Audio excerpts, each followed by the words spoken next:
Mm-hmm. Mm-hmm. Okay. Good afternoon, one and all. Welcome to this very useful webinar series for science and mankind. And we are really very grateful to Professor P.K. Jain for accepting our invitation. And we are really very fortunate that we will get an opportunity to hear his webinar and learn from his vast research experience on carbon-based materials. I welcome Professor P.K.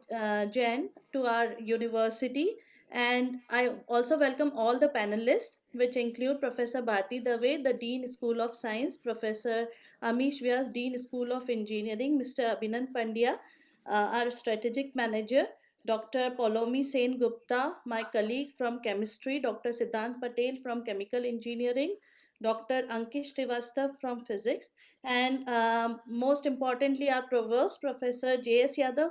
I think he will be joining soon. So I want to begin the webinar with an opening remark from Professor J.S. Yadav sir.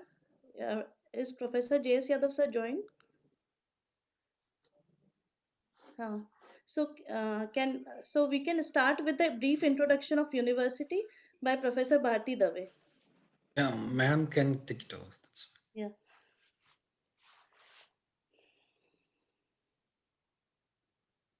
Anuj bhai,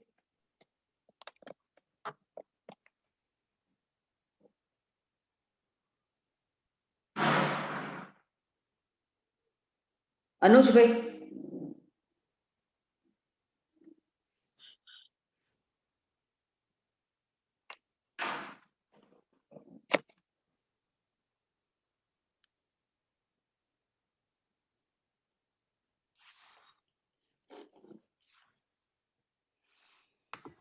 Or Amish bhai can share the slides, so it's fine.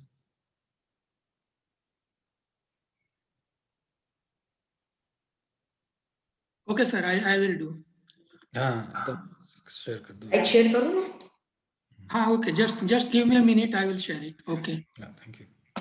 give me a minute only. Yes, Anuj bhai has lost connectivity.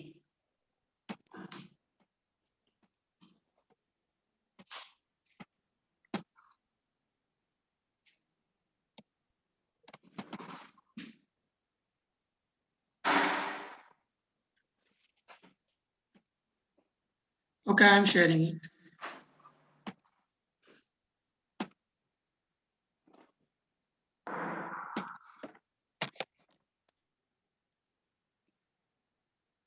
Next slide, please. So a very good afternoon to all. Just to give you a brief information on our university. Our source of inspiration for establishing this university was Shri Indravardhan Bhai A. Modi, founder chairman of Cadila Pharmaceuticals Limited. A core nationalist, and he truly believed that medicine should be affordable and should reach to the poorest of the poor of the country. And still this care is being continued at Cadila Pharmaceuticals Limited. So Indrashil University was established as a philanthropic initiative of our beloved Chancellor Dr. Rajiv I. Modi in loving memory of his parents, Shri Indravardhan Bhai Ambalal Modi and Srimati Sheelaben Modi, who laid the foundation stone of Cadila Pharmaceuticals in 1951, and from whose names the name of the university has been derived. If we see to the beginning of its historical journey of success, initially when it was established in 1951, it was in one very small room in Hasot village in Bharuch district. Initially, Indravardhan Bhai used to move around on a bicycle riding for about 30 to 40 kilometers a day, marketing and selling his product. His wife, Srimati Sheelaben Modi, was the first employee of Cadila Pharmaceuticals Limited. In fact, she was a constant source of inspiration to her husband, Shri Indravardhan Bhai Modi, to indigenously manufacture the first gripe water of our country, and which has brought smiles to millions of parents across the country. So, to honor their legacy of care and compassion, the university's governing body and Dr. Rajiv Modi are determined to holistically transform and develop this university into a hallmark of global academic excellence, both in terms of academics as well as in research. It was his firm belief in a self-reliant pharmaceutical industry and his commitment to innovation that remained his lifelong mantra, and that is how Cadila Pharmaceuticals has flourished. Next slide, please. If we see to the milestones of success of our university, as I said, Cadila Pharmaceuticals was established in 1951. It is still one of the largest privately held pharmaceutical industry of our country. It has about 10,000 employees. It has its presence in different countries. But it was in 2016 that Cadila Pharmaceuticals initiated Shri Saraswati Education Foundation. But in 2018, our university was established as the first life sciences university of our country. Seeing to the success of our university, Government of India and specifically Niti Aayog has supported us with Atal Incubation Center with its flagship program to encourage youth of our country to initiate startup and become future entrepreneurs of our country. Again in 2019-20, exclusively the government of Gujarat has supported us with Indrashil Innovative Foundation. But in 2020-21, Industries Commissionerate of Government of Gujarat has supported us as a nodal agency for promoting startup and innovation for the students and young innovators. So we can see in a span of just 2 years, both Government of India as well as Government of Gujarat has supported us with 3 platforms to encourage youth of our country to initiate startups and become future entrepreneurs. Next slide, please. Next slide. The success of any institute, as is always said, relies or depends on the leader who leads that institute. As a provost, as a mentor of a university, we have Dr. J.S. Yadav, one of the best known organic chemists of our country. And recently, the University of Stanford has published a database where he is considered as the top 0.2% organic chemist of our country. He has several accolades to his credit. He has been the former director of Indian Institute of Chemical Technology, Hyderabad. He has been awarded with Shanti Swarup Bhatnagar Award, J.C. Bose Fellow, plus 150 patents to his credit, 1,400 publications, 250 PhD students, and still we have 13 to 14 working with him for PhD, and about 27,000 to 30,000 citations. Next slide, please.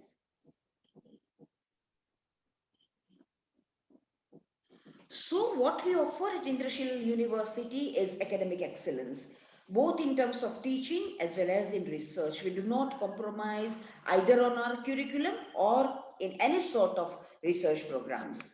And one of our major objectives is to make the students industry ready. So we give them enough of industrial exposure, both in terms of industrial internships during the summer training programs and as well as visit to industries at least once per month when the situation was normal. We provide them internships, we help them in their placements, we focus on overall development of the students, be it curricular, be it co-curricular, be it extracurricular, and we have tried to achieve global academic standards of education. Next slide, please. वो screen दिखाओ ना, ये हमारा वाला क्यों full दिखा रहा है? Pardon, sir?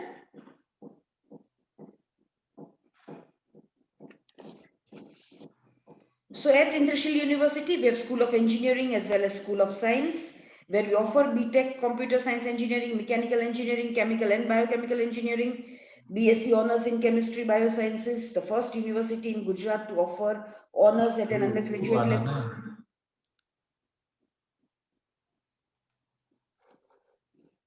MSc in Chemistry, MSc in Animal Biology, MSc in Microbiology, PhD in both the schools.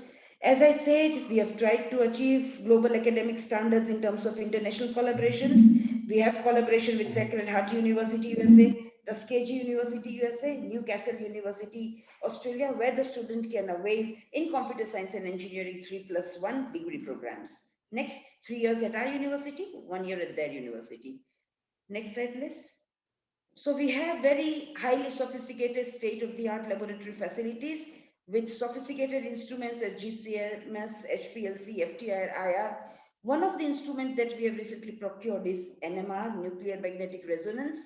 The cost itself is around 4.5 to 5 crores, and we have made it available to be used both by master's students as well as PhD students. Next slide.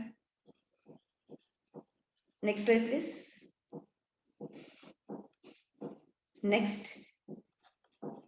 These are all HPLCs, GCMS that we have in our laboratories. Next. So as we have said, we provide 2 platforms for young startups and entrepreneurs at our incubation center, Indrashil Innovative Foundation, and recently a nodal agency as has been supported by Industries Commissionerate of Gujarat. Next slide, please.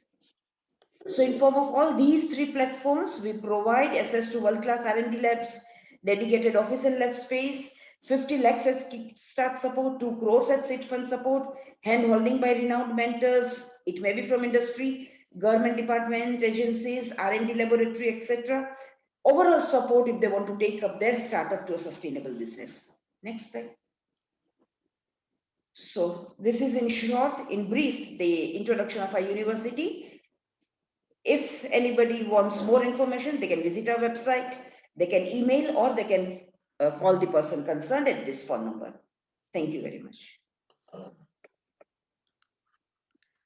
Thank you very much, madam, for a wonderful introduction to university. And Dr. J.S. Yadav sir has joined. So I request Dr. Yadav sir to please give some opening remarks about this webinar and tell his personal experience with Professor P.K. Jain sir. Hello. Nidhi. Yes. Oh, Dr. Jain, nice to see you after almost 2-3 years. Okay. Yes, sir. Namaskar, sir. Namaskar, namaskar. And I heard your lecture. I liked it. I felt you should. It is more general in nature. Yes, sir. Right. No, that's what this audience. Okay. Jain had been in Advanced Research Center of that DRDO, International Center of Material Science, for quite some time. He has at the scientist G position they will introduce. One thing I like him is that he does not only basic research, practical, which has applications, which is lacking among the most of the academician. So that's what I felt that you people should hear, where he's doing all this practical nanotechnology, not just publication and all these things. And also, he's a very good speaker, you will know when he speaks. So I don't want to say only thing. He has been very kind enough that whenever I have called, he has agreed, and he is here, that's why. And Dr. Jain, I just helping Kaidala to establish this university. Yes. That's why I'm here. And we have invited in this series many people. So you are, I say you are in a very good company of those early speakers. So today we will have your talk. So you go ahead Okay, sir. as your program. Thank you so much, sir, for your very nice introduction about Professor P.K. Jain sir. And I now formally invite Professor Poulomi Sengupta to give a brief introduction about the profile of Professor P.K. Jain sir, and also welcome him to deliver a webinar. Good afternoon, everyone. Thank you, Dr. Nidhi, for asking me to introduce Professor P.K. Jain. It is my immense pleasure to introduce Dr. P.K. Jain, the speaker of today's webinar. Dr. Jain currently is a scientist G and team leader in the Center for Carbon Materials, ARCI, Hyderabad. He is a PhD in carbon-carbon composites. His research area is on and around material science, focusing mainly on nanostructures, carbon materials like carbon nanotubes and graphene. Other than that, he has vastly explored a wide array of materials like silicon carbides, conducting polymers, etc. In his more than 80 published research articles, he has widely explored various composite materials and tried out their application in various different fields like energy conservation, energy storage, oil spillage, etc.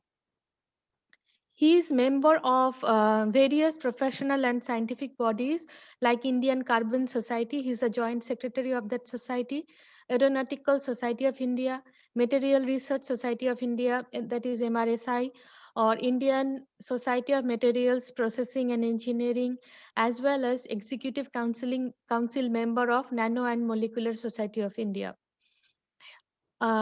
He's a convener of Joint Indo-Belarus Workshop and Forum. He's a guest editor of Journal of Nanoscience and Technology. He's a member of Board of Studies in various universities and engineering colleges, reviewer for many peer-reviewed journals and PhD theses for many universities like CSIR Academic, IIT Roorkee, IIT Mumbai, IIT Kanpur, and so many of those. He has several PhD students and many have graduated. The ever exciting field of nanomaterials has inspired many researchers to pursue high-end science. Sir, our students who are budding scientists also are very curious about cutting-edge science and are waiting with great enthusiasm to hear from you. With no further ado, I would like to request Sir to please begin his webinar. Also for students, there is a feedback link which will be shared in the chat box within few minutes, and the feedback link will expire after the completion of the lecture. So like after the completion of the lecture, the feedback link will be active for like 30 minutes. So please give your feedback. Unless you are giving your feedback, we cannot email you the e-certificate. I'll come back with Sir. Sir, please begin your webinar. Thank you. Okay, thank you, Palmi, for a nice introduction. And it's always a big task when you have a legendary like Dr. J.S. Yadav, who is a legend in the chemistry.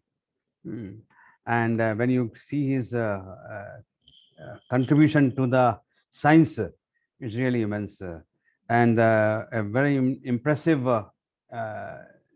introduction by Dr. Dave has given about industrial. I was so impressed because in a short period, not only the industry oriented activities, but into the academic side and giving a very, very highly social impact, important things. And I'm really impressed that the people, those who are connected with this, like Dr. Nidhi and all, and you have a very good marketing group with Abhinandan and then Dr. Siddhant Patel. It's really a very good stream of team, very good team with under guidance of Dr. Yadav. Definitely. Can I share my presentation? Yes, sir, please. Is it visible? Yes, sir. Yes, it is. Why it is not going? Yeah, okay. Okay. Today's this thing is on the synthesis of carbon materials and their applications. Of course, some applications we will talk about in pharma also, but this particular materials have a very, very important applications in many areas. We will just see, as it was told by our introducer, that I'm from International Advanced Research Center. Basically, this center comes under Department of Science and Technology. We are not very big. We are located in Hyderabad. About 65 to 70 scientists are there and 60 technical cadre and 45 administrative staff. But we have a very good outsource services like security, other allied services, electrical power supplies and the water. Put together, we are 450 and about 150 students are there. Those out of them, 70 are pursuing their PhDs and 80 are maybe doing their masters and other projects. We have a lot of internationally renowned projects also, but our mandate is little different from the normal basic science institute or to the advanced institutes. We have to develop a high performance materials and processes for the niche market and then demonstrate it to the in a pilot scale or a prototype development and eventually transfer the technology. See, as you people are also into this line, doing a research into a lab and taking into a industry is a very big jump. It is not that easy. Dr. Abhinandan can always explain that the gap is too big. One has to go into our TRL, we call it technology readiness level, we have divided our ARCI into various centers. Some of them means listed here: nanomaterials, ceramic, non-oxide, laser centers, engineering coating, sol gel, solar materials, and two of our centers are located in Chennai: Center for Fuel Cell and Automotive Energy Materials, and Center for, we have a very strong Center for Characterization. As you also have a marketing group, we also have a technology transfer group, which understand the need of the industry and then act as a bridge between our academic center and to the industry. And sometimes they give us the feedback what industry wants, and then we start the initiate the activities based on their feedback. Some of the technologies which we have transferred, of course, most of them are materials based technology and the processing. Some of them are listed here. The last two technologies, graphite activities and the operation board, where I was directly involved, I was the project lead. Now, when it comes to the material science or something, always in Indian science, internationally also people talk always carried away with the certain guidelines or certain things. Like first half of the century, last century was the vacuum tube technology, where we have seen the television, radar, and radio. And the second half, we have seen the semiconductor technology, where we have seen the internet, cell phones, computers, transistors. Now, just to give impact or importance of the materials, the semiconductor material is such an important material. Like in 1950s, early 50s, when Japan has innovated the semiconducting applications, semiconductor materials applications. Before that, during the World War, it was a completely a thrashed country. Nothing was there, no natural resources, but just because of technological upgradation of semiconducting technology, they have become the third largest economy of the world. You can, because on the electronics front or whatever, so you can always see the importance of the materials. Now we are in the area of nanotechnology and the biomaterials. This is the biotechnology and nanotechnology era, where we are now. A lot of developments are happening in nanotechnology, and of course in a biotechnology also, where we can see this is the period where we are working. Now, just to have the impact of the what is the nanotechnology can do, just 20 years back, these were the commonly household items like a radio, TV, VCRs were very common in the everybody's house. But now these items are not seen. Where they have gone and who is performing the work of these items? It is simply now it has changed from 2000, last 10 years. Now this smartphone has replaced all the items. Now all this performance or activity can be performed in the smartphone. So people are always looking for a material which can perform multifunctionality. So now there is a load onto the material research scientist also to have a multifunctionality in the same material. So it is like what we take in our day-to-day life, multi-grain atta, because our need is very less. We cannot take many grains. So we combine the effect to get the best out of the every grain. We take the multi-grain atta. Similarly, the nanotechnology is giving a small gadgets can perform many activities. Now, coming to this nanotechnology or nanoscience, there is always a debate whether nanotechnology is new or last 20 years, 20, 25 years we have started talking, or it is a nanoscience which is new. If you just go back into the historical use of this nanotechnology, in the Europe, you will find a lot of churches, all historical buildings. You will find windows which is painted with a paints, which is almost like a few centuries. They are there. The Lagrange cup, if you just transmit the light, it will turn into red. Now, basically, gold nanoparticles are dispersed into a glass. If you see the even Harappa and Mohenjo-daro artifacts also, you will find a lot of nanoparticle. Forget about the Harappa, Mohenjo-daro day to day, like even Kajal, or in Telugu it is called Katuka, but in Hindi it is Kajal. Since many years we are using it. We don't know, in Mahabharat period or Ramayana period also, Draupadi also might have used Kajal. So this Kajal, we were not knowing what is why this is used in our eyes, but we know something is definitely doing it is for the betterment of the eye. Now we know, because of the equipments and the instruments available, this is basically nanocarbon which absorb the ultraviolet rays, which protect the eyes. Now this is happening. So now technologically it was being used since centuries, but the science part we have started. So we can say that The science is new, that technologically it was used. Only thing is we were not knowing it is the effect of the nanoparticle. Now coming back into the why in everywhere we have started in last 25 years, all people, all institutes, all groups have started nanotechnology.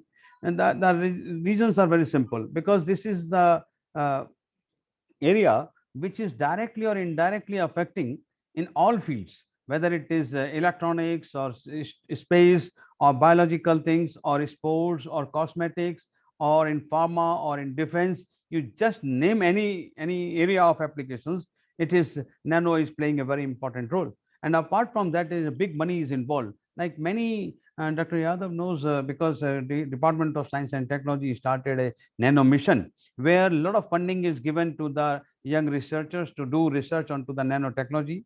Now, the reason is also very simple, because in nanotechnology, you have an opportunity to explore the new among whatever is there. Like in carbon, it is being used since many centuries, but now new form of carbon, which is a nano form, is giving a a set of a new property, which becomes a which has opened a new branch called nanotechnology. I mean, see, now nature is always a driving force to do the research, especially in the material science. Like if you see the spider net, which is looks to be very simple, but it is basically a silk protein, but very strong. The specific strength is very high because density is very low. So it can, in fact, if you make a bullet out of this, now you can just imagine that earlier the bulletproof jackets were being used, or this thing, whenever our fighter used to go for any war, they used to cover their body with the weight of about 50 kg and all those things. Now with the help of this strong fibers, one can make about 3 kilogram of a bulletproof jacket. So basically, directly or indirectly, it is helping the mankind. Sometimes the Hollywood movies and other things are also a driving force. 40 years back, the Superman, it was a fantasy character where the bullet cannot penetrate in the special clothing, special whatever he is wearing. Now, this type of special wearing is now very common. Now we have a bulletproof jacket. So the fantasy which was 40 years back was a fantasy, like in our James Bond movies, a person can fly or person can become disappear. Now, all these things are possible because of the materials development. Now, in nanotechnology, the rules are very simple. Why nano has become very important? It's very simple, because if you take the surface area is the major important point. If you take a 1 cube and divide the surface area of a 1 cube is 6 centimeters square, but if you break into 8 number of pieces and then each one you go on breaking it, and then you repeat about 24 times, you will get from the same cube a powder which can cover a football stadium. Now this looks very interesting. A small materials, now if you see, even like in our materials also, the resources are limited, demand is becoming very high. So one small quantity has to perform a major role. Now it is not simply the surface, these things. Now surface area, surface to volume ratio. If you see like whenever you want to go for any you want to cool down your hot milk or something, you start pouring from a small one container to the other container, or pouring into a big container, or what you are doing it, you are bringing the surface molecules onto the surface more. The surface to volume ratio should be very high, and that becomes very important in the nanotechnology. If you see the 10 micrometer diameter particle is 0.22 millimeter square, but if it is a 50 nanometer, it becomes more, about 200 times more. Now, nanotechnology is playing since some of them are very senior people, about 30 years back, there was a field called superconductivity, which was also in a very big hype, but unfortunately, it could not serve the impact to the society. They could not find a lot of application onto the societal this thing. So their society is not that kind enough. So unless you have a impact into the society, now nanotechnology is already being used in exporting goods, paints, coating, computer chips, sun cream, nanotech extruder, wound care, cosmetics, pharma, list is going on. Now, just simply a few examples I will just show you here, that the scratch-free coating is given into these gadgets. Now, if in a stove, any spatula or any knife falls, no scratches comes. So because this all these things is given a scratch-free coating, this is given an antibacterial coating into the washing machine and to the refrigerator, onto the microwave ovens, or into your surgical tools. The coatings are given so that the life is very good, and no rusting, nothing is there. So these are the very generic use, but simple use is hydrophobic coatings is given into a tiles. If it is small floor, something, no problem, it is okay. But if it is a high-rise building like Burj Khalifa, you want to paint it, you cannot do the painting just because you have to have a coating onto the tiles, so that you can avoid all sort of cleanliness unnecessary. You cannot clean it that easily like normal buildings. Even there are in clothings are also developed with the antibacterial coatings and hydrophobic coatings. Whenever any beverage, tea or coffee will falls, it will not stink. Now, if it is not sticking, you need not to wash it regularly. It will not stink. The more precious water, which is being not many areas are having a deficiency of water, can be saved by not washing a cloth. So this type of cloths, this hydrophobic coating is given onto the textile, or onto your glasses, or onto the windscreen of the car, and it can improve the performance. Now, UV protected, some examples in the later stages I will take, but one example is here. The UV also requires a protective these things. So the adsorbents, ZNO, TiO2s, all those things are dispersed into a cream which can protect the sun protective things. Apart from that, very interestingly, some new applications have come in the packaging industry. Now, if you see, the packaging industry is a very interesting industry. Like somebody wants to carry. So somebody wants to carry the food grains from one place to the other place. It is not possible to do if the packing is not good. Like in a normal chips packet, the packaging cost goes around 60%. Otherwise, you cannot retain the crispiness. The cost of the potatoes are hardly 10%, and but 60% goes on to the only packaging. So packaging is very, very important. And now these clothings were not very common till last year. It was only for the chemical warfare or to the soldiers, which is onto the forefront. But because of Corona, we have seen that this has become very commonly like PPE kit. Many our health workers are wearing it because of Corona. But idea behind that was because wherever there is a chemical warfare, it is not going to be normal conventional war. It is now war is going to be in a different format. Even this Corona is also, people are claiming it is a war, chemical warfare of a China. So you require say special gadgets which can protect all your viruses, all those things are there. So activated carbon is filled into a cartridges and can protect it. Now these are the simple anyway, to show that how the color changes because of the different color, size of the nanoparticles will change because of the different wavelength absorption. Now, in nano, when it comes to a nano, it is very simple. It is a size basically. It can be, one can get either a top-down approach or a bottom-up approach. Top-down approach for a student sake, because all senior people may be knowing, when you start from a bigger particle and go on reducing the size of the particle, it is called top-down. When you start from a bottom-up approach, from a molecule to molecule or atom to atom, you can again get it into nano. So bottom-up or top-down, these are the two. Whatever is the technique, but they will come into these two categories only.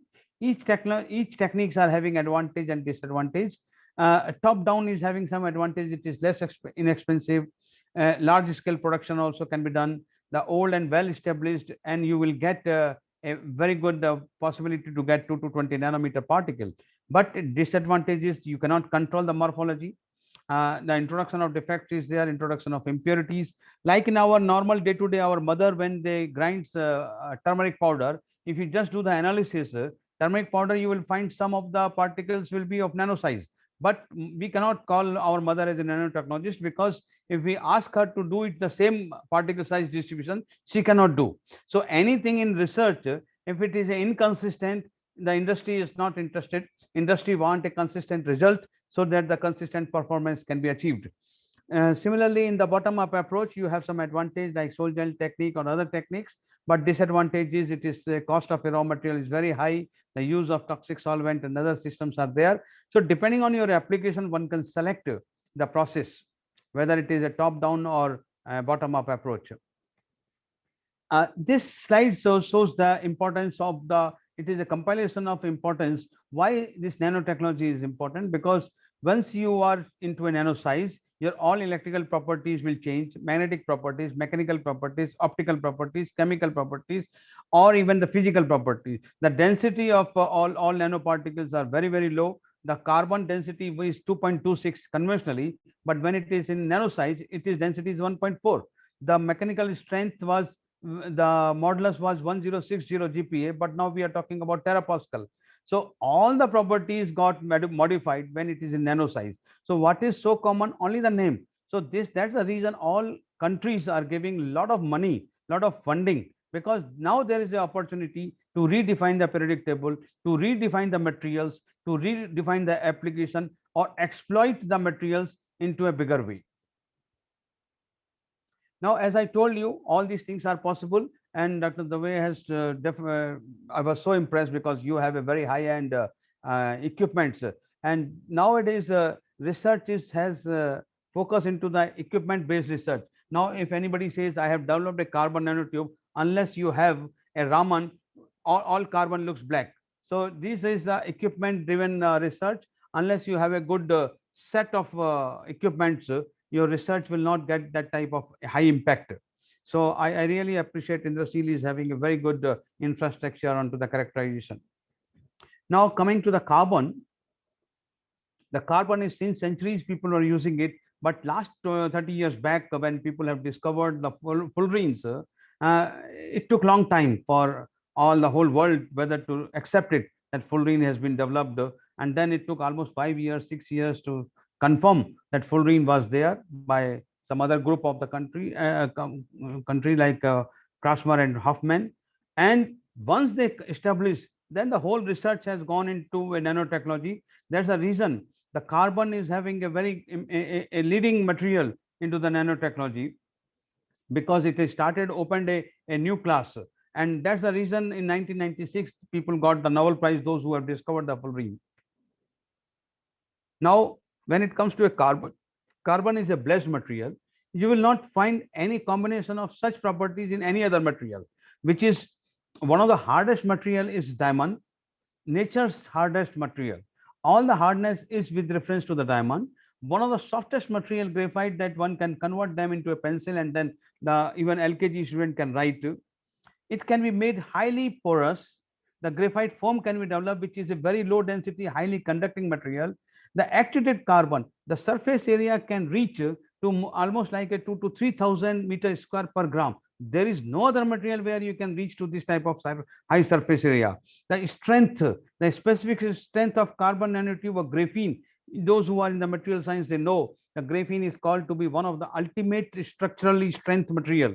So you just tell any properties carbon, because of its structural changes, the hybridization, the bonding, it will form, and then a rare combination of the properties, you will get it. Now we will not talk about the diamond and other things. We'll talk about the graphite. This is all those properties are very good, but density is very low, low density, chemically inert. You take this carbon and put it into any chemical, nothing will happen. High thermal and electrical conductivity, low coefficient of thermal expansion. All these things are important when you are working on a materials, biocompatible. I will just explain you in coming slides. But the most important property of this material is it is the only material which retain the strength at high temperature. You measure the strength at room temperature, whatever strength comes, it is the same strength you can get up to 2,500 degrees centigrade. There is no other material which is having a strength which can retain the strength at high temperature. And that's the reason most of the high temperature applications other than carbon, there is no other material or combination of carbon. Even silicon carbide, unless carbon is added, silicon carbide cannot work. Here are the few listed applications, like in a brake pad, rocket nozzles, nose tips, EMI shielding, the first wall of the nuclear reactor.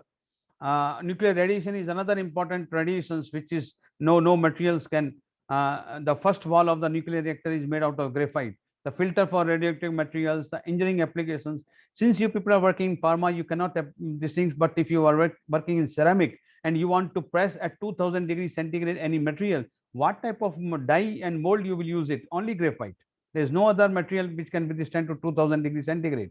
Now cutting and abrasive building materials, chemical application for hydrogen storage, battery and fuel cell applications, artificial heart valves and other things are also being developed in Western world.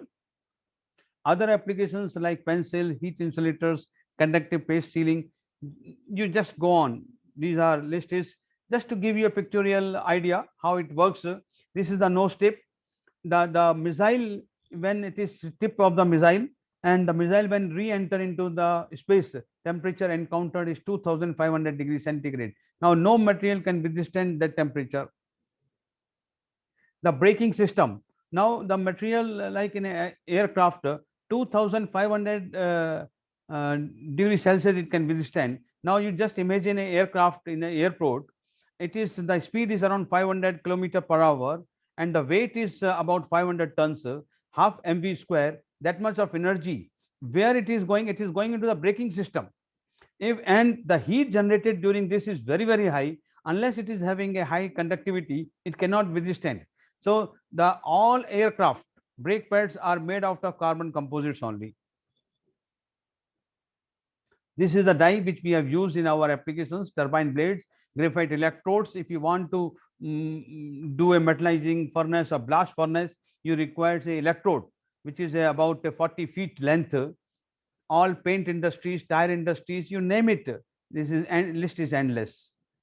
You will find the carbon fiber. Those who play badminton and the tennis, they can appreciate the carbon fiber composites are there in the baseball, hockey stick, golf sticks, you name it. Now, as I told you in the beginning, before this thing looks to be very simple, but this is the very small component which is costing less than few bucks, maybe 5 to 10 rupees. But this is very important component in which is transferring electrical energy to a mechanical or mechanical to electrical. You cannot transfer. So this is a graphite brush and activated carbon. Every 6 months, when your technician comes and replaces activated carbon in your AquaGuard water filter. High temperature or industrial waste effluent treatment, everything with activated carbon. These are the graphite foams. Apart from that, some cosmetics and other things are also there. Now charcoal, which is being used in our dental tooth powders, the face packs, even the composite. This type of composite is made and which can help because they are very light in weight. They are biocompatible. So inside the body also, if you fix it, nothing is having a change. You need not to replace it. Now coming to this carbon nanomaterial nanotubes. This is the Buckminster Fuller. The carbon nanotubes are simply the graphene sheet rolled into a seamless tube. These are single wall and multi-wall nanotubes are there. The way how you roll it will find a different properties, whether metallic or semiconductor. The important point is here, as I told you, the combination, the terapascal, the modulus, tensile strength is 60 GPa, whereas steel is hardly 2 GPa. The conductivity of carbon nanotube is 10 to the power 9 ampere, whereas copper is 10 to the power 6. So combination of this, like something like in our movies, superhero, which can do everything, perform all the activities. Now these are the many applications, like of course from internet only I have taken the whether it is a drug delivery system, all those things you can just take it. This carbon plays a very important role, but it's just like that you cannot use the carbon. You have to do some processing. What are those processing? We'll just see. Before that, some of the applications again added into this our FESEM, field emission. Now before that normal SEM, now field emission. What is field emission? Because in the tip, the cathode is made out of carbon which can emit a very high current at low voltage. The nano tongue like in our beverage industries or alcohol and other things, it will give a very, very low resistance also it can detect. In our battery system, electrochemical, all those places you will find. This is like, as I told you, the fantasy, the invisible, like our bulletproof jacket, invisible. Now, if you give a coating of on a carbon nanotubes, it becomes invisible to the radar. Now, that's the reason all the fighter plane are black in color, because the radiations ultra, unless it is coming reverse back, your radar cannot detect. So it will absorb all the radiation, and indirectly it is becoming invisible to the radar. Synthesis of nanomaterials, there are many techniques. One is called arc discharge. Here the two graphite electrode is taken and then pass a very high current. The CVD or plasma enhanced CVD, laser ablations technique, the electrolysis, open air, and ultimately to reduce the cost, even solar ultimately you have to evaporate the graphite. The fluidized bed reactor, this is a more commercially for large scale production. This setup is being used.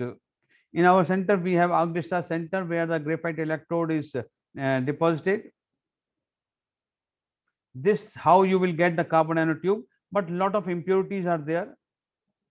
Those impurities are need to be purified by sedimentation technique or other techniques, by partial oxidation, partial chemical treatment, partial heat treatment. Everything is there. It is so optimized. If you give a excess treatment, you can damage the nanotube. If you do some a systematic study, then you can get the purified nanotubes, one which can be assessed by the TGA, because all carbon materials are having different oxidation temperature. So this is another important, because if it is not functionalized properly, it will not disperse it. So you have to functionalize the carbon nanotube in a such a way that it will disperse, otherwise it will settle down. The viscosity and everything was studied. Now the composite were also developed based on the carbon nanotube. A 0.1% CNTs can enhance more than double the strength. Now these are the uniform distribution of carbon nanotube into the epoxy. Now difference is many people get confused into the distribution and dispersion. It is not, distribution is desired, more dispersion of the material is desired. Some of the sensors and the EMI shielding material, alcohol based sensor were developed. This is a CVD setup which requires either a base growth or a tip growth. One can control the diameter of the nanotubes by selecting a proper catalyst. You can do the spiral growth of the nanotube by changing the process parameters. The another important study of this carbon nanotube is the field emission. As I told you, because it is atomically sharp tip, large aspect ratio, chemically stable, high electrical conductivity, it emits the electron. And that's the reason. Now earlier our television used to be very bulky from the back, because cathode ray tube, the vacuum tube was required. The cathode used to be there, it used to the electron, and the phosphorus screen used to give the image. But now you don't require, because each carbon based coating can become as an emitter, and that's the reason you are getting a flat TV. Now research is going on into Japan. If you give a paste of this carbon nanomaterial into even in a plastic also, you will get a flexible TV. This is another graphene material, which is a mother of all, because this is in 2004 people have discovered. It was there, but only thing is separation, isolation was done in 2004, and then this has found a lot of exotic properties. It is one of the thinnest, only one atom thin. The transparent carbon black color is almost transparent. Strongest graphene is stronger than steel. The flexible, you can make like a rubber. It is very highly conducting. So when that's the reason, if you see in the material science, you will find a lot of research going on by using the graphene. Dr. Nidhi, I have another 10 more minutes now. Yeah. Okay. Yeah. Okay. Now into some applications onto pharma. Like if you see the graphene or graphene oxide or carbon nanotube, it is used in drug delivery system, tissue engineering. There are list is endless. You just see, you will find lot of even the chemotherapy, all those things can be replaced. The targeted drug delivery system, you can see these are a big list of pharma and the medical applications, bio applications of carbon nanotubes are there.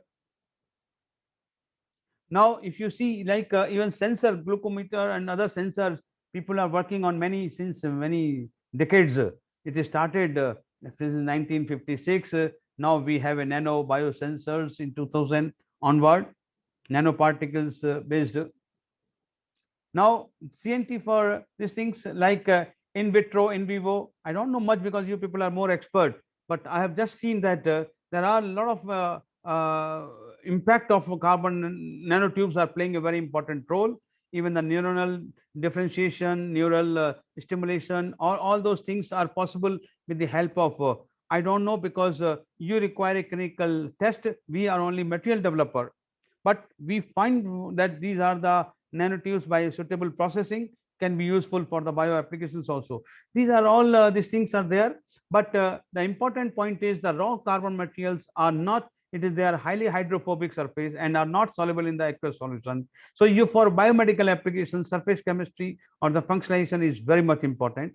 These can be functionalization can be either covalent or non-covalent, and then based on this non-covalent, you have a different process for covalent functionalization and non-covalent functionalization. The mechanism on which because ultimately, for depending on your application, one has to select whether you want to load carbon nanotube with something else, or you want to use the surface activity, you enhance the surface activity of a nanomaterial and then inject it based on your applications. In drug delivery system also, the recent trends, the functionalized CNTs have been demonstrated to deliver any protein, nuclei, anything. You just see, these are all information available in the internet, but only thing is this information has to be channelized for depending on the applications. What is happening, if we are not knowing how to use this information, then there is a possibility we may select a wrong type of process, and then ultimately we will not get the right result. Now, why only carbon nanotubes out of the tremendous nano carriers? Because CNT act as a promising drug carrier due to their unique chemical and physical biological properties. Like there are many materials which can be converted into nanoparticle, but all materials may not be biocompatible. But carbon is blessed, as I told you, by nature. It is a biocompatible material, nano needle shape, hollow, monolithic structure, and their ability to obtain the desired functional group on their outside layers. In case of it, because these are all I have taken from the net, because I don't work directly onto the biomedical side, but I know that carbon, because some of the samples we have given to some biological applications also, and it works very well. And some of the universities and the colleges, they work on the biological applications. I have not shown it here. Even in the carbon plays an important role into the agriculture field also. In case of a gene therapy, liposomes and the microparticles seems not to be safer. Detection of CNT does not require any type of fluorescent labeling such as quantum dots. So these things are there. Now, how you functionalize it? It can be on the top of it, or you wrap it. You just see the either exohedral or endohedral, either inside or outside, or non-covalent surface functionalization on a bucket tubes with a micellar surfactant. All those things are there. So ultimately, the reason behind this is one has to select a proper functionalization depending on the applications. The carbon nanotubes are there. Those materials are by nature, it is having a very good biocompatible surfaces. Since the particles are nano in size, and exteriorly also on exterior use, oral use also, it can be directly apply into your skin because of the pores or the size. It will just penetrate and then heal your wounds or whatever. If you apply externally also, like today our Indian cricket team has won against England, but last season they were in Australia. Whenever our cricketer goes to Australia, you will find that a lot of cricketers earlier they were applying the white cream onto their face, and then Harbhajan Singh or Virat Kohli or even Simmons or everybody. But now those players are not applying cream. So either the sun has become weak or the players have become strong. Nothing like that. It is the cream what they apply is not visible. They are applying with a nanoparticle cream which is not visible because of the our nanoparticles optical range is less, so they are not visibly. So they are still applying it. Now I'll just close it because if you use a proper drug delivery system, you can target a drug delivery, because whenever in a cancer or anything is there, your good cells are also get damaged. There is a lot of side effects onto a patient. The hair fall, the body will become not very good looking body, because your good cells are also get damaged with the chemotherapy or in radiations or in any other treatment.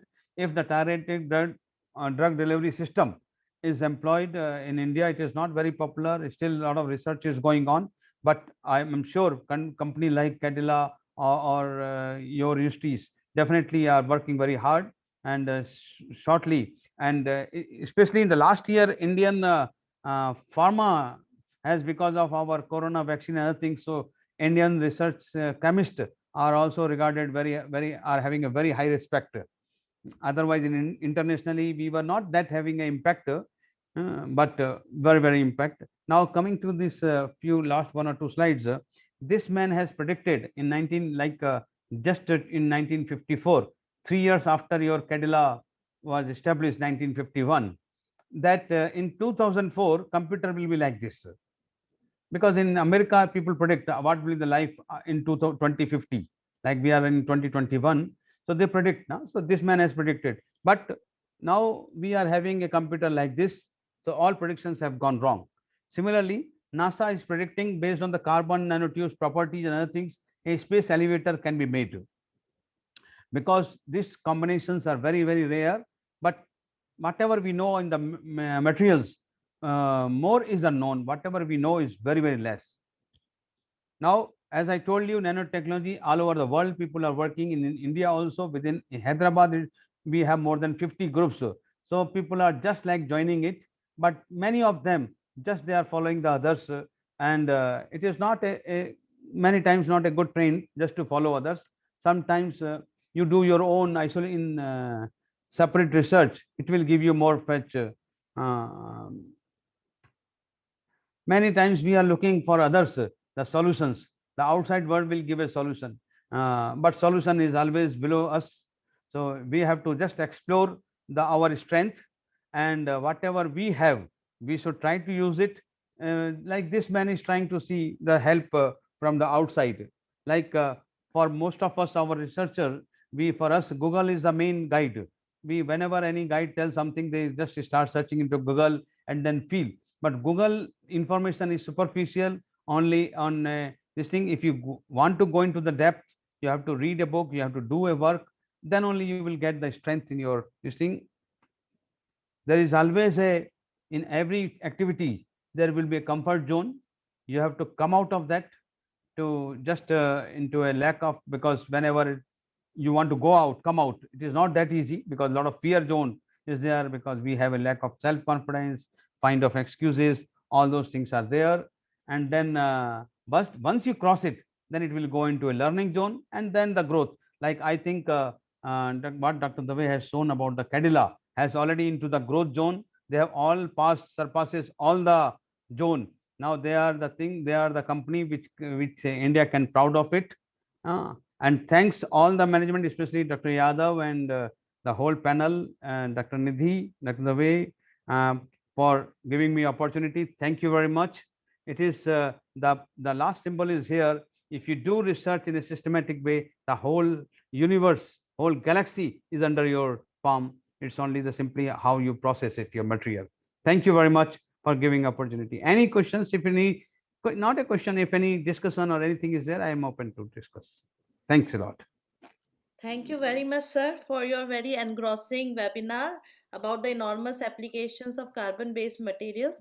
And I just want to invite our young faculty, Dr. Siddhant Patel, to pose some questions on behalf of audience and faculty. Yeah, thank you, ma'am, for introducing me.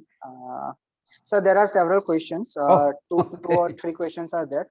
One is from, I think, our mechanical faculty. Uh-huh. That is, nanoparticle made up of human bone can be used for purification of water. This is why the reason the Ganga is remained pure due to the human bones nanoparticles dipped into the Ganga during salination. No, So can we- question. No, let me understand the question. The So human human bone bones- and nanoparticle can be used for water purification. Is that right question? Yeah. Yeah. That's See, first of all, we have to understand the science of purification. The science of purification, it is not simply the this thing. It is the like a porosity of activated carbon. Okay. Now, what we are doing in our AquaGuard, there is a 5 level of filtration. The ceramic filter do the macro filtration, and then the electronic eye will do the ultraviolet filtration, and now reverse osmosis. Okay. Now, this when we are making a nanoparticle, the activated carbon is as I told you, it is having a surface area of something like 2000 and above, and it is a proper functionalization is added, and because of that it absorbs all the things which is undesirable. If whereas the human bones are not cannot be activated to make such a high surface area. Okay, are you getting a point? If you Yes, can yes. make any, and it should not react with the water. Yeah. Okay, if it is reacting with the water, then the whole purpose is lost. Next question is Yeah. from myself. Yeah. Being a semiconducting researcher Mhm. in the solar field, Mhm. I have one question. Like graphite is 3D, graphene is 2D, Uh-huh. then carbon nanotube is 1D, and carbon quantum dots are 0D. Okay. So these are all the forms of carbon, right? Uh-huh. So if we want to go from 3D to 0D, so what should be the development in terms of development chemistry? I'm asking, what should be one person should consider while developing that parameters, synthesis parameter or chemistry parameter point of view? That if I'm going to like, for example, if I want to prepare graphene, and by unfortunately I end up with carbon nanotube or a graphite. So what should one person should consider? Okay, good question, Siddharth. Unfortunately, in India, what we want to start and what we get, Yeah, there is a wide gap is there. Okay, we want to start with to get graphene and when end up with the carbon nanotube. It is only possible. It happens only in India. Exactly. That was Yeah. in my case also. Reason is we are following others blindly. Okay, we are not following the real right track. Suppose graphene is a single layer. How it was started?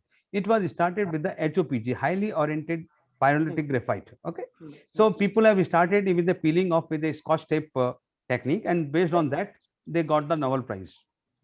Okay, now CVD people have tried with this graphene. People have tried with the CVD for a monolayer. Some people have tried the exfoliated graphite or the RGO or something and converted them into a few layer graphene. Okay, nanotubes are basically you requires a catalyst. Okay, when you want to grow nanotubes into a CVD, you require a metal catalyst. Transition metals are there like iron, cobalt, nickel. Okay? So if you are knowing the science how it is developed, then definitely 99% you will get what you want to develop. But if you just CVD, some people have told CVD carbon is developed. In that case, all our chimney, in our kitchen chimney, if you just scrap it out the carbon, the soot, you will get some carbon nanomaterials. Okay. Yeah. So now what is happening? Some excited people started exploring the chimney exhaust for the value-added product. Okay, chimney exhaust in all industries. Now that also is possible if you know the science part. If you don't know, then it will be you are into a bhul-bhulaiya. You don't know where to go. Exactly. So the point is, if the only thing is, as I told you, there is nothing called shortcut. Simple science is very simple. Follow the whatever you want, just follow that same track. Coincidentally, if you are getting something extra, that becomes a bonus. Like when people were working on a fullerene material, everybody was working on to the deposit onto the wall, but one person has explored the deposit onto the cathode. Okay, Izima, and then he got the nanotube. Nanotube, Okay. yes. Okay. So it can happen when you are into this thing. But if you want to now how to develop a graphene or how to develop these things, that becomes like your process parameter controls. Like people are exploring even I have not shown you here, like we also work on graphene, like by few layer graphene by different even some of our students, they use arc underwater. Some of our students use even a kitchen mixer, a proper solvent. It is a shear mixing. If you use it, you can convert the normal exfoliated graphite into a few layer graphene, and which is giving a very exotic properties. Okay. And as I told you in the beginning, our strength is the prototype production, and we demonstrate things into a pilot level. Otherwise, what is happening? Some academic interest, you will publish paper, but unless to go, suppose if you want, we want to give samples to Cadila, for example, to explore into application, and every time every batch is a different batch, then you will not get excited. Huh? Yes. So that's a very good question, Siddharth. Thank you, Yeah, sir. yeah. I think our one of panelists, Doctors Palamis and Gupta, has also one question. Oh, So okay. I'll ask, who asked. When doctors ask questions, it is always a this thing, na? A value addition to the discussion. Sir, nothing like that. It's a very simple question. Sir, my question is, I know that you directly do not work on the biomaterial aspect of the carbon Better, yeah. materials. Mhm. My question is, there are many publications, many reports on CNTs or like graphene to be used in drug delivery and tissue engineering. Mhm. What is your view on the toxicity of these materials? Okay, very good question. In fact, carbon nanotubes in Western world, people call it white asbestos. Okay. Okay. So it is if it is not properly used or properly processed, you may end up with some more complications. Okay. Definitely, you see, we are purely material scientists. It is going to be like a continuous feedback system, continuous interaction. Like we try to give you, then you have to tell us you are looking for a high surface activity material or a highly like a porous material or what type of material, and then it can be developed. But personally, I feel unless you have a clinical support, theoretically everybody knows carbon is a biocompatible material. People are using a carbon composite plate into the bone as a bone plate. It is being used since many decades, not in new things. It is well established. But when it comes to a nano, especially as I told you, the nanotubes, there was a lot of reports. The toxicity issue is there because chemically is it is processed many times through a chemical process, and if chemicals, all the toxic chemicals are not washed properly, it may lead to a problem. So it has to be a very that's the reason. And unfortunately in India, these clinical tests requires lot of heavy certifications. So many industry, they take the proven technology from Western world, don't want to, but the Cadila is really, I really appreciate it, because pharma thing is complications in India is more.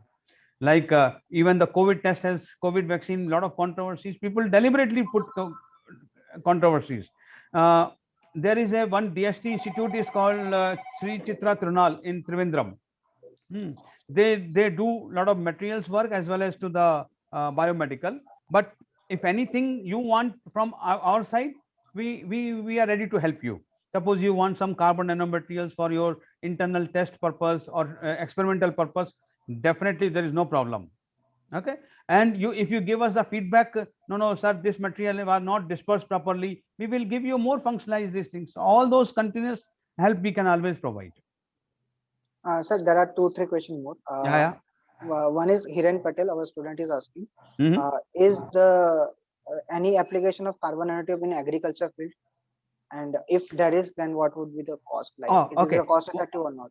Yeah. No. See, basically what happens, I have not shown you here about our development of exfoliated graphite. Okay. Now this exfoliated graphite is a different type of material which is giving a flexible carbon. Okay. the technology which we have transferred. This exfoliated graphite is a vermicullar structure. If it is put it into a soil, now normal soil are also contaminated, because what is happening, many people, just to avoid their pollution, all this pollutant drainage, they are just merging into a groundwater, mixing it into a groundwater. The whole ground is highly polluted. Okay, now what is happening, this polluted groundwater, when it merge with the agriculture, that it also leads to a this thing. Now forget about the pesticide, which is from the external. Internal pollutants are also coming into the agriculture product. Now if you just take activated carbon or exfoliated graphite into this type of your manure and spread it, these activated carbons are high surface areas. They will absorb all the toxic elements and then improve the yield of that. So we have given some of our materials to JNTU. There is one university called Jawaharlal Nehru Technological University, and one MTech person has done MTech thesis also. Very good results have come. So this is also finding. Unfortunately, in India, we are not designed with the adventurous mind. Suppose if you give it to your farmer, people will go with the proven materials. No, they will not change their. If you go to the even industry also, like we have done, how many industry are having their own R&D setup? Not even 1% in India. Not even in 1%. Whereas if you go to, Dr. Yadav knows, if you go to Western world, almost all big companies are having a R&D setup. They appreciate R&D. So agriculture field also, it is very useful, nanotechnology. Maybe some other time I will include those things also when we have a more time. Okay. Sir, one is Zanit is asking that is it possible to make steel more stronger with infusing graphene particles into it? Yeah, it is possible. We did some experiments because it was a biological things. I have not shown our copper, this carbon things dispersed in copper and made into a very high, good conductivity copper. The original copper was about 450 watt per meter, but because of inclusion of carbon, it has enhanced. Similarly, strength also. In some particles, people are strengthening by not only carbon, any materials. It has to be dispersed properly. As I told you, people are working on ODS steel. There is a called ODS, oxide dispersive steels. ODS steel is a very commonly which is used in our nuclear reactor, fast feeder, these things. So all these things are possible, but only issue is the dispersion.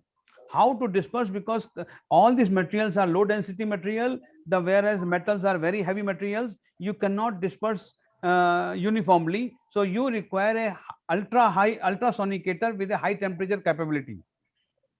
Okay.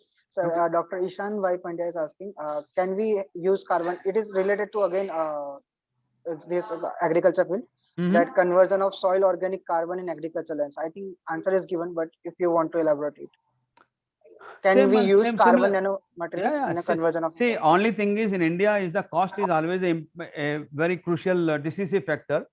Carbon nanotubes, when people are exploring for the high-end application, where the we are in India, we want the cow dung as used as a manure, so which is comes as a very no cost, no cost is there.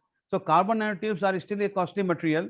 So even though in lab we do some study, but I don't think in near future it will change the market game, because economics will not be supporting to the carbon nanotubes. Okay. Because if you add carbon nanotube per kilogram, some of the carbon, highly ordered carbon nanotubes, you can see in the net also, like Sigma Aldrich, 1 gram comes 5,000 rupees. And what you will do with 1 gram in agriculture? Exactly. And so there are whole farmers are now putting dharna in because of this. Yeah, exactly. They can't Delhi, afford it actually. the cost reduction, everything. Even 1 rupee, government cannot increase in the this fertilizer. Fertilizer. Yeah. Everything subsidy in India. We are trained. Our mind is trained with subsidy mind, na. Exactly. We don't want to increase and we want everything. Anyway, these are the political decisions. We are. Yeah. This is a different platform. Okay, okay. So still more questions are popping up. Like There are in case of graph. Yeah. Dr. Siddhant, sorry. I just Yeah. want to, there will be many questions because the webinar was very interesting Very and informative. we can Yeah. communicate all the queries to sir later Yeah, because yeah. You can always, my email is there with you. so we will communicate it. So thank you so much, Dr. Yeah, Dr. Siddhant, Nidhi. for the question and answer session. And I want to invite Professor Amish Vyas sir for giving final concluding remarks. Amish Vyas sir is there.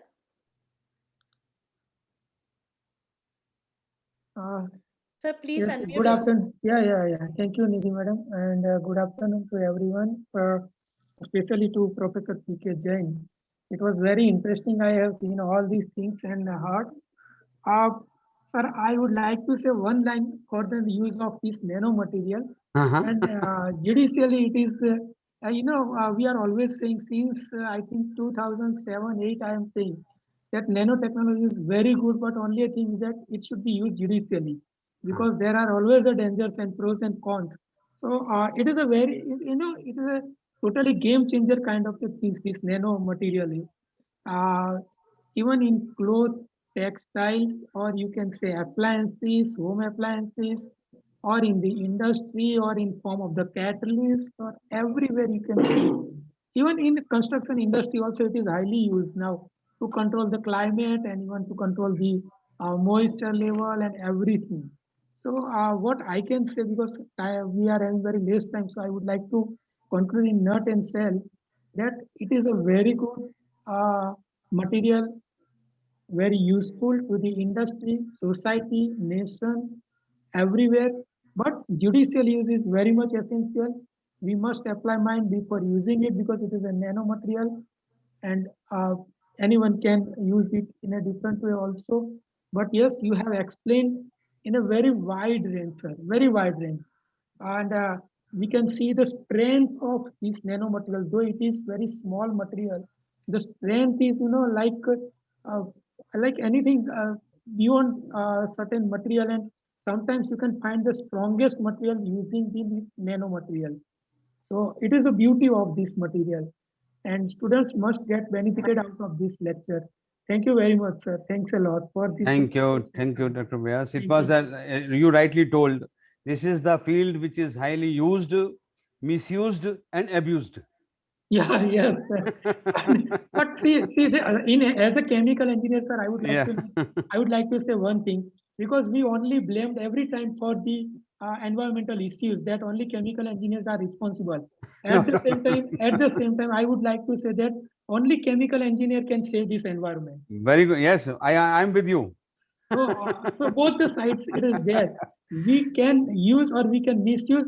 We all are human beings, and we have to decide with our sense that where. The only thing is, whatever we do, there is a proper way of disposing the things. Exactly. Unfortunately, what is happening, we always look onto the positive side, but Correct. negative side also we have to see the industry, whichever is coming forward, should has Correct. to see the proper disposal of this thing, because these are not, returns are less into the disposal side. That is not a profit earning zone, so people don't give much attention to that, but we are costing indirectly to the environment. Correct, sir. But even we can ignore up to certain level that disposal side because the uses are very huge. Fantastic uses are there. Yeah. So No we doubt must in that. focus on that side. This is a chemical age, sir. This is a era of chemical era.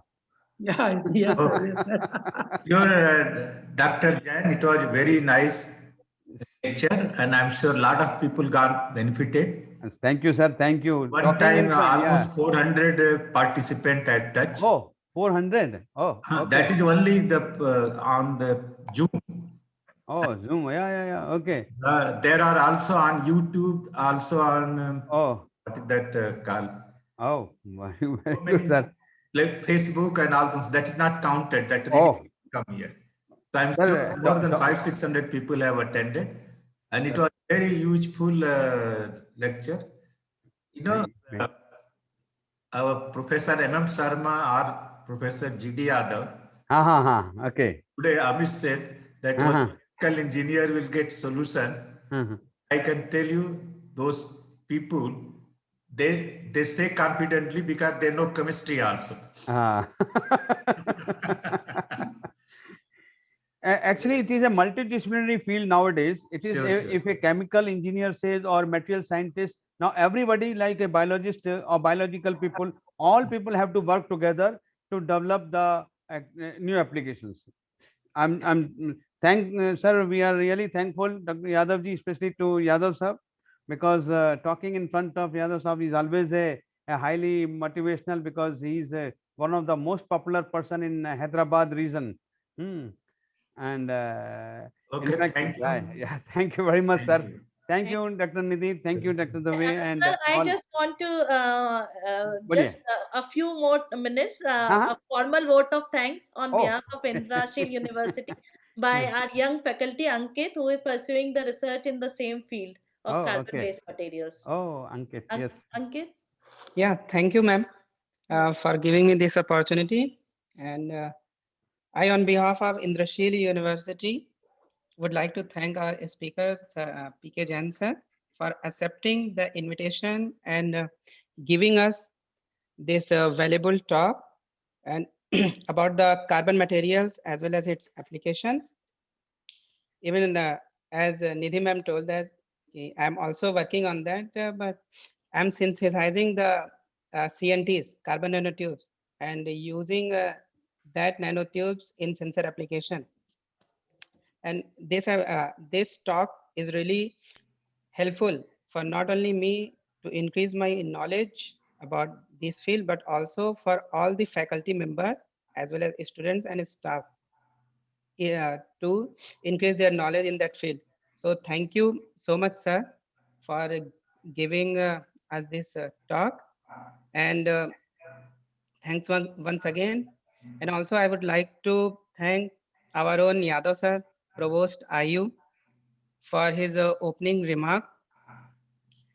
And then both the deans, Amish Vyas sir, Dean SOE, for his concluding remark, Dean SOS Bharti ma'am, who mentioned the brief introduction about the IU, and after that, Palmi ma'am, who introduced our speaker to the audience. There are, I think, more than 400 on Zoom only. So thank you so much, ma'am, Dr. Siddhant Patel, sir, for asking the questions of the audience to sir. And at the last, thank you so much, the audience, the faculty members, staff, students, for attending this webinar. Thank you so much, and thanks, and making this a wonderful success. Thank you so much. Thank you. I think it is not the concluding, it is the beginning of our interaction. Anyone wants can contact me either through mail or through Nidhi. They can take my contact details. So anybody is having any doubts or any help, like Ankit, you want, like one of our scientists is also working on sensor. Any Yes, help, sir. we have a very high-end Kithle equipment. So any help, any type of help anybody wants, I'm ready to help. Okay. Thank you very much, Yadav sir. Thank you you, sir. once again. Thank you. Thank you, Dr. Namaskar. Jain. Thank And see, I am very glad that he has already thrown open his facility. And actually, I have been visited that center. It's a very good facility. Some of our ICT colleagues also work there. Yeah, we do. It's program. like yeah. And Dr. Jain, I invite you anytime once this pandemic is over, we'll invite you to see our university in person. Oh, sure, sir. Thank you, Just sir. Thanks, sir. one question. Do you take internship also? Yeah, we do. We have a lot of internship. Yeah. Only thing is of masters or undergraduate or postgraduate depends on, because undergraduate we have a reservation because they stay for 3 months, but minimum we take for 6 months. Okay. But if already completed BTech or something is there, we take for we have a graduate training program where we pay a nominal amount of 15,000 rupees per month. That is called, we call it GTP program. And then we have a PGDP program, which is suppose after MTech or something wants to work for 1 year, we pay 18,000 rupees. Otherwise, we have an open advertisement fellowship where we pay about 40,000 rupees per month for our GRF and SRF. Okay, good. That will be an open competition, national level. So one has to apply through this thing. And we have a summer internship program also, which runs only in April and May. We are, it is open through our website.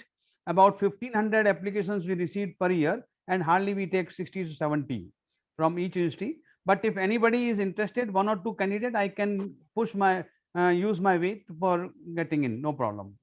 Okay, okay. Thank you very much. Thanks a lot. Sir. Thanks a lot. Okay, thank you. I'm leaving, sir. Yes, sir. Okay, thank you, sir. So much, sir. Thank you so much, sir, again. Thank you.